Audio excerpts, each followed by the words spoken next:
Can Florida State have a top 10 recruiting class? Absolutely. But to make it happen, they have to win on the big name recruits, and that starts on the I-10 corridor.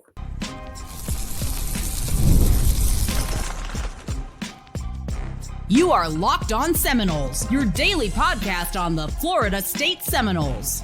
Part of the Locked On Podcast Network, your team every day. Welcome back into Locked On Seminoles. I am your host, Brian Smith, longtime college football writer and recruiting analyst. Thank you for making Locked On Seminoles your first listen each and every day. I truly appreciate you stopping in to talk some Noles with me. Today's show is brought to you by FanDuel. Super Bowl 59 is here, and there's no better way to make every play more exciting than with FanDuel Sportsbook. New customers can bet $5, and if you win, you'll score $200 in bonus bets. Download the app. Head over to FanDuel to get started. Today's show is about winning big with big-time recruiting in your own backyard. I'm going to give you 5 guys and a few bonus picks as well on recruits that Florida State needs to land to get that top 10 class. If they can start stacking classes like that, they can get back in the hunt. And as I'm going to talk about later in the show, that'll help balance out the portal with high school recruiting. Florida State has been way too reliant on the portal, as I'm sure most of you would agree. So let's start off with priority number 1, Trenton Henderson.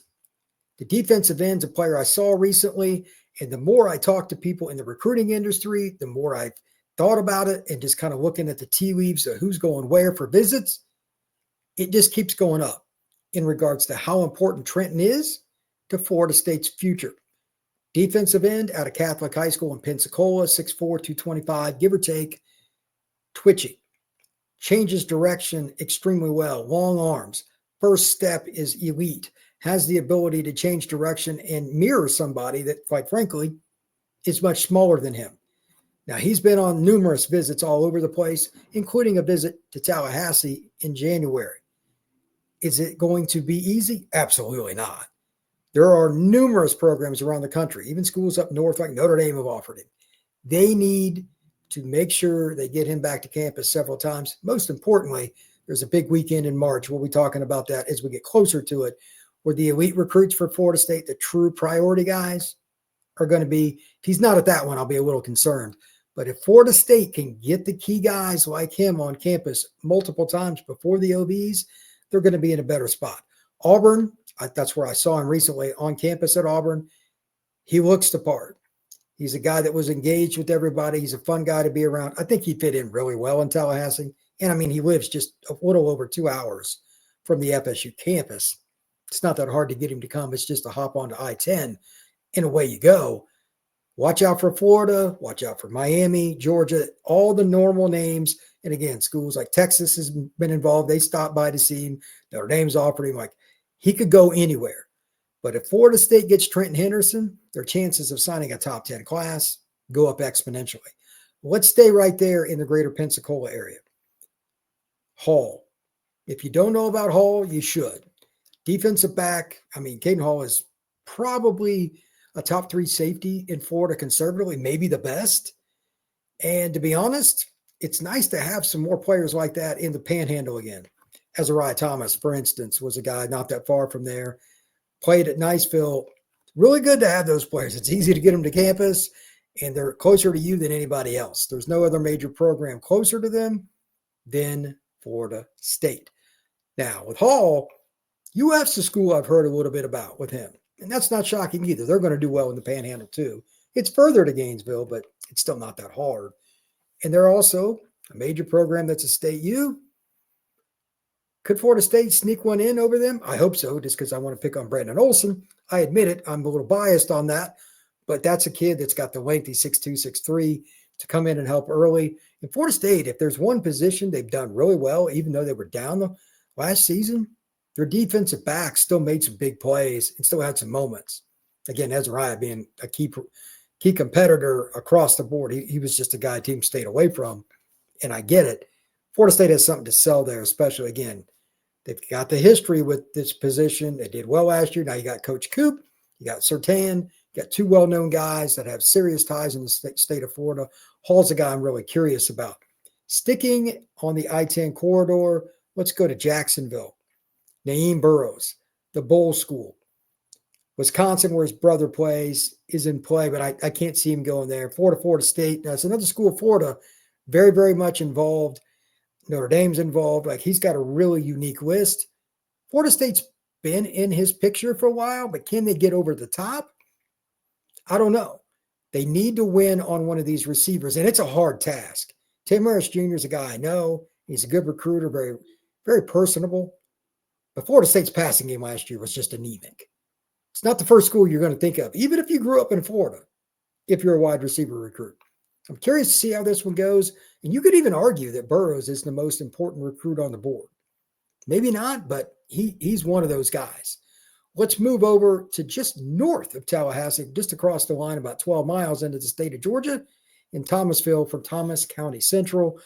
They've actually got multiple players there. Another receiver, Jaden Dunbar, a big guy, Florida State has just gotten involved with, and he's going to visit FSU officially. We'll talk more about him down the road. But Cam Brooks is somebody that they've been in on forever, and they've got to get him. He's one of the first guys I mentioned, and he might be the most important recruit just from a proximity standpoint. Anything within a half hour of your campus, if you really want the kid and you miss, that hurts a little bit. That stings. Florida State needs to land Cam Brooks. Defensive linemen that are over 240 pounds and move like him do not grow on trees. He'll end up being a strong side end or a defensive tackle, maybe kind of be a guy that goes back and forth, has the strength and especially the ability to change direction at his size that I like. Good kid, too. Really nice guy to be around. And I just remember the first time I met him, I'm like, okay, you shake his hand, you know this is what a major defensive lineman is supposed to look like. And that's when he was a sophomore in high school. I knew that. Good sign. Also, the last thing I want to say about this area, I'm going to go over to Mobile. It's part of I-10, and that is Landon Duckworth. We've talked about him on this show. Got to have a quarterback that fits Gus Malzahn's offense. This kid's a basketball player. He's a football player. He's a guy that could be dominant in track. If he was a baseball player, I'd put him in center field and let him track down everything. He can run. And for those of you who are curious, yeah, he can throw it too. He's got a big arm. He can throw it a long way, and he could make guys miss in space to create more opportunities to get a pass off. Very creative young man. Recruitment for him is going to be pretty interesting. Maybe Auburn, maybe somebody like that, but I think they've got their eyes on several other guys. Florida State might get a steal here, especially if they could get Landon kind of early. That'd be really nice. Not saying that it's a lock, not saying that it's easy, but if you get your preferred quarterback early in the cycle, that puts a lot of other recruits at ease and probably makes Coach Norvell and his staff a little bit more at ease too. Florida State would do well to add Landon Duckworth. Now, just to throw it on here, there were several other kids in the area that I could throw in with this. And I purposefully did not mention any of the kids right in Tallahassee. I'm going to do its own show on that, like the kids that live in like Leon County and stuff like that. That's Gadsden County right there. That's a whole nother deal. I'm trying to get as much intel on that before I do it. I'll probably make that show happen by the end of February, early March. But there's a lot of talent right here in the greater Tallahassee area, so don't make it like that I'm skipping over those kids in case if you're wondering. There's plenty of talent for Florida State to look at in the 26 class and beyond. Next up, we're going to talk about a couple of guys that are kind of setting up visits, the trends that I'm seeing with recruiting. That is next here on Locked on Seminoles. The big game is almost here, and there's no better way to make it even more exciting than with PrizePicks, the best place for daily fantasy sports. With over 10 million members and billions in winnings awarded, PrizePicks makes it fun and simple to get in on the action.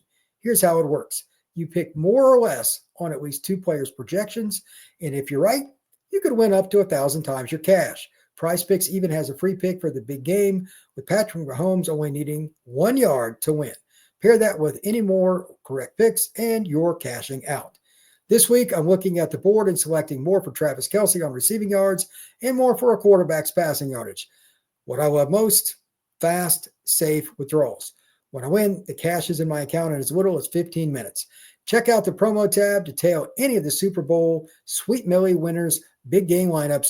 If you tail a lineup that goes 3 for 3, you can split that with $1 million in promo funds.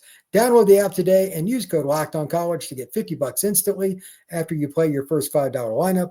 That's code LOCKEDONCollege for $50 instantly after you play your first $5 lineup. PrizePicks, run your game. Official visits are starting to fly around for all kinds of schools, Florida State included. I noted recently that Florida State's starting to look better for offensive linemen. Johnny Jones was a guy that set a visit. Good news. There's a kid from Georgia that had set a visit. Good news. I think Coach Hand's done a nice job so far in helping reestablish, if you will, Florida State being an offensive line school that means business at the high school level, and it's not going to just rely on the portal. Thank the Lord for that. That got old, and it obviously hurt them last year. Here's an example. A former Alabama commitment who's decommitted, Zyke Helton out of Carrollton. It's on I-20, just west of Atlanta, one of the most prominent programs in the South. And ironically, I'm going to be there this weekend because that's where Under Armour holds their event. This school literally has an indoor facility that is like 100 yards. It's like an NFL indoor facility. It's phenomenal. That's where Under Armour holds their event. Tells you a lot about the program. They mean business. He's a kid that's going to be an interior offensive lineman, a center or a guard, 6'3", 280 pounds, give or take. Very athletic kid, and he's used to playing for a program that's in the spotlight. They know what it's like there to be a major player in the playoffs and make it happen. So he played with numerous other guys, including a couple of kids that signed with Florida State this past year. And that's another key point, really key point here. When you win a battle at a school that's important like Carrollton, you keep going back to the well. Florida State got multiple guys last year out of that school. Antonio Cromartie Jr. being the latest, he just signed a few days ago. Well, to that point, you got to win those battles moving forward as well. This is a program that 2 or 3 kids a year, most likely, Florida State could have a chance at. Staying on that pipeline is a very smart thing to do. Here's a comment that he gave to Chad Simmons from On3. I really like Coach Norvell. The bond he has when talking with me and my parents makes me feel really great about them. I talk about relationships consistently, and it was smart for Chad to bring that up in the conversation. It's one thing to like a school and you enjoy the academics or a professor you meet with or some of the students you meet on an official visit, but it still comes down to the relationships with the coaches at any school. Florida State is no different. If you do not win those battles, you're in trouble. And that brings up something else. It surprises me, to this point at least, that Norvell hasn't been a more successful recruiter because it seems like everybody likes the guy. They really do. Anytime a recruit talks about him, how personable he is, how positive he is, it shouldn't be that hard. It's really mind-blowing he hasn't been even more successful than he has to date. But maybe that's turning around, and also having a better coaching staff around you as far as recruiting, it's going to help Norvell a whole bunch. Now, there's another thing to talk about here, and I know that Florida State, just like a lot of other schools, they have the ability to get these kids on campus multiple times. It's a little further for a kid like this. I would say Carrollton, because there's no direct route really to get to Tallahassee from where he's at. I don't even know which route he would use. 5 hours? I'll be curious to see if he comes to any of the junior days or anything besides the OV, especially that one in March. That's something to be honest with you, is really important. They got to get these guys because he's got Georgia, like they're a major player in it. Bama's still hanging around. He could take visits to several places. FSU's June 13th, Florida's June 6th, and Georgia's May 30th right now. But those dates can change too. Does Florida State get him back on campus unofficially before the OVs? At least once, preferably twice, to be honest with you. Also, I had mentioned earlier, I might as well just get into him a little bit. Jaden Dunbar, the receiver at TCC's, Cam Brooks' teammate, he's a guy that said he's probably going to take a visit to FSU. Just want to bring him up because he's at least another Georgia kid. I know it's just over the line. Hard to find 6'4", 6'5" receivers, and Florida State has a lot of history, especially recently. Johnny Wilson comes to mind, Keon Coleman, with big-bodied guys.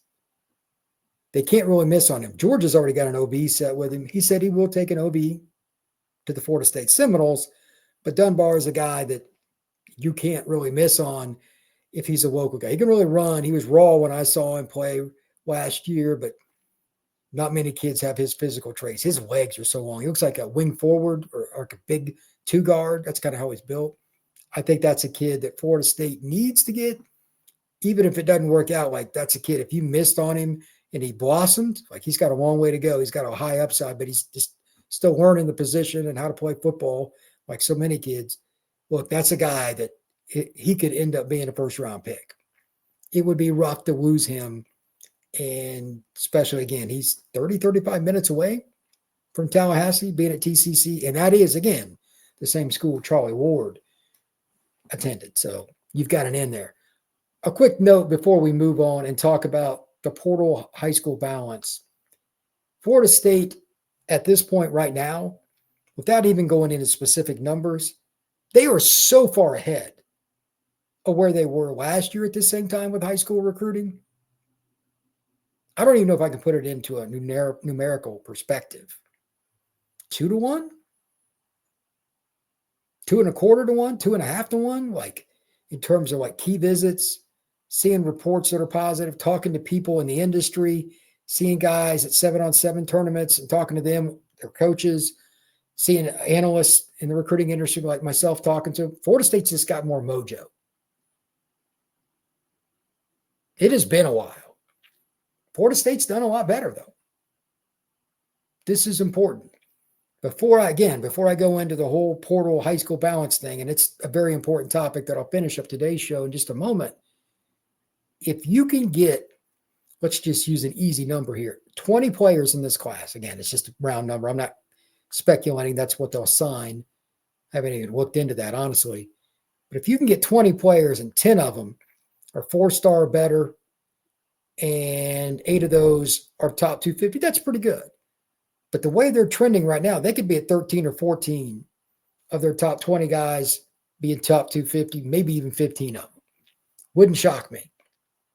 It really would. Now, they're going to have to win some games this fall or all this falls apart. But that's a no-brainer. Right now, I think Florida State's going to win about 7 games, and they'll keep recruits happy because they're going to show a lot of progress. I think they're going to go about 7-5 and be competitive with everybody. That's the other part. They're going to be way better. They're not going to get just blasted by teams. Finally, they need to get, like I mentioned, or if they got Duckworth or somebody, they need to get a Henderson, Cam Brooks. They need somebody big in terms of cachet to commit fairly soon to help this balance that I'm going to talk about next come to fruition. So without further ado, we're going to talk about that next. Florida State needs to get away from that transfer portal, at least somewhat, and then specifically O-line. We're going to talk about that next here on Locked On Seminoles. Super Bowl 59 is here. 1 game, 2 teams, endless possibilities, and there's no better way to make every play more exciting than with FanDuel Sportsbook. Whether it's predicting the first touchdown, calling the MVP, or even betting on the coin toss, FanDuel makes it easy to get in on the action. With live betting all game long, you can adjust your bets as the game unfolds and feel the thrill from kickoff to the final whistle. The live betting feature lets you stay involved no matter what happens on the field, and the app is super easy to navigate. Plus, knowing that you can place a $5 bet and potentially win $200 in bonus bets for the Super Bowl, that's the icing on the cake. Download the app or head over to FanDuel.com to get started. Bet just $5, and if you win, you'll score $200 in bonus bets. That's FanDuel.com. Bet with FanDuel, official partner of Super Bowl 59.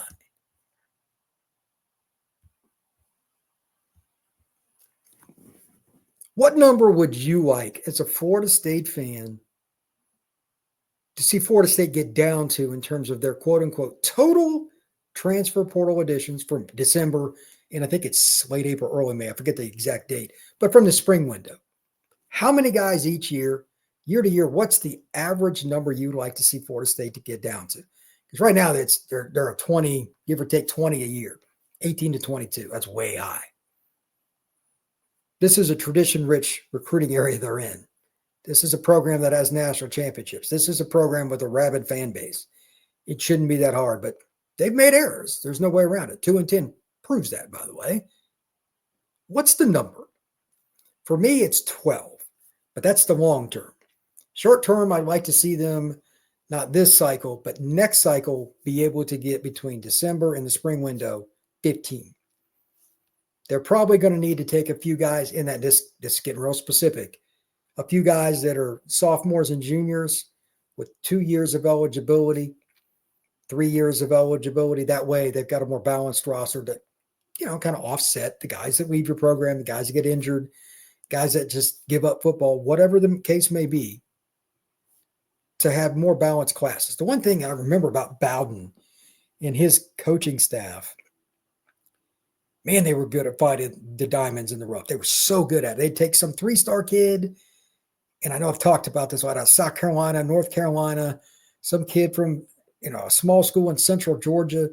Maybe he's a little undersized. He was a linebacker. He's 6'3", 205. Like, I don't know if he can fight. Heck, they would bulk him up, get him to 245 because they had a great strength and conditioning program. He'd be an edge rusher. Peter Boulware came in. He was 215 or so. He ended up being one of the best pass rushers, not only at Florida State, but in the NFL. He had like 70 sacks or something like that in his NFL career. He was a dude. Kid out of South Carolina. They always found those guys. They've got to get back to that point where they can take some of those guys to balance out their rosters. They don't need the portal as much. That's one. And two, even if that guy gets hurt and those things happen, if you're taking a good balanced approach to the portal, meaning don't just go for the home runs, the one and done guy, he was thinking about going to the NFL, but he decided to come back, or you gave him a good NIL package to at least make him think about it, and you get him, that's fine too. You can have that guy. You need that player on your football roster if you're Florida State, if you're Miami, if you're Florida, if you're Georgia, or anybody. But if you're going to sustain long-term, Bowden's classes year to year, they had some developmental guys that stuck around with it. They really wanted the kids to be successful. It was a family atmosphere, religion, family, and football. Those three things all went together every day. That's why they won. Florida State probably should look at their own history to make that happen. And I'm guessing Norvell does. I'm sure he's very familiar with the history of Florida State football, considering the office that he holds. That being the case, I also think that if they do that and they have success in 2026, even more than 25, they should win 9 games minimum in 2026 if they get things balanced with this class and this next portal class. Then you can just start taking 12 guys in the portal at most, because you're redshirting a little bit. Some of your guys that were developmental, like an offensive lineman, a tight end, whatever, that redshirt sophomore, here's your first guy off the bench at left guard, or your H-back, or your free safety, or whatever. He plays, but he isn't counted on right away, but gets enough playing time to keep him there. You take care of him with NIL. If you stick with us, young man, we will do right by you. You do right by us. You build through it. To be honest, there are 2 or 3 programs right now in college football that have done a tremendous job of that. Utah, Notre Dame, Penn State to a pretty good degree. Notre Dame, Penn State, obviously, were in the Final Four. Notre Dame in the championship game. Those schools recruit well in their own ways, but they're not having top 5 classes. Florida State needs to maintain its roster a little better. That also helps the portal. I probably should mention that more and more on this show. Retention by signing kids that want to be there and are a little bit more centric on the big picture. Sometimes you got to bypass some kids, and they didn't in this last year in the portal, and it hurt them. So this group of portal kids, from what I've heard so far, it's good. Let's hope that it continues that way. But if portal balance gets down to the point where you can get to 12 in a couple of years, Florida State football will be in the right place. I have no idea if they can do that or not, but that's how I see it, because most of the elite programs, 5 to 10 kids, and if they take anybody else, it's because they lost a kid to the NFL draft a year early. That happens. Then you got to go get somebody. You get cut with your best player. Sorry, man, I'm going to go early 2nd round draft. I'm going to take my chances. I get it. Money's there, all the opportunities that they have with endorsements and all that. I get it. Some people are just tired of college and want to go on. I get that too. Outside of that, not this year, but the year after, Florida State needs to be down to 12. That's the number I'm going with. Comment down below on YouTube. Let me know what you think. I'd love to hear your thoughts, because this is a topic that is discussed ad nauseum on Florida State message board. Hey, we're too reliant on the portal. I get that as well. I don't want to have that conversation much anymore. I don't want to cover the portal as much. I just want to say, Well, Florida State just finished up. They finished fourth. They didn't make the title game this year, but that's a hell of a lot more fun for me than some of this other stuff. They talk about recruiting elite kids and me going to these camps. And again, I'm going to Under Armour this weekend. I'll have some Florida State takes, I'm sure, next week on some kids they should recruit, maybe a few notes that I've heard about. There's going to be a lot of that. But we're just into that season. This weekend begins it. So with that, thank you very much for making Locked On Seminoles your first listen each and every day. Truly appreciate you stopping in to talk some Noles with me. Hit that like button, that notification bell, subscribe, and above all else, please subscribe to this podcast and learn about it and then share it. There's a reason I'm here. I enjoy football day in and day out. Talking Florida State football is a blast. It'd be better once they're winning again, don't get me wrong, but there's so many different topics to discuss. Be a part of this community and help some of your friends that love the Noles come and take a look as well. I'd love for you to do that. Thank you again, and I will see you again this weekend.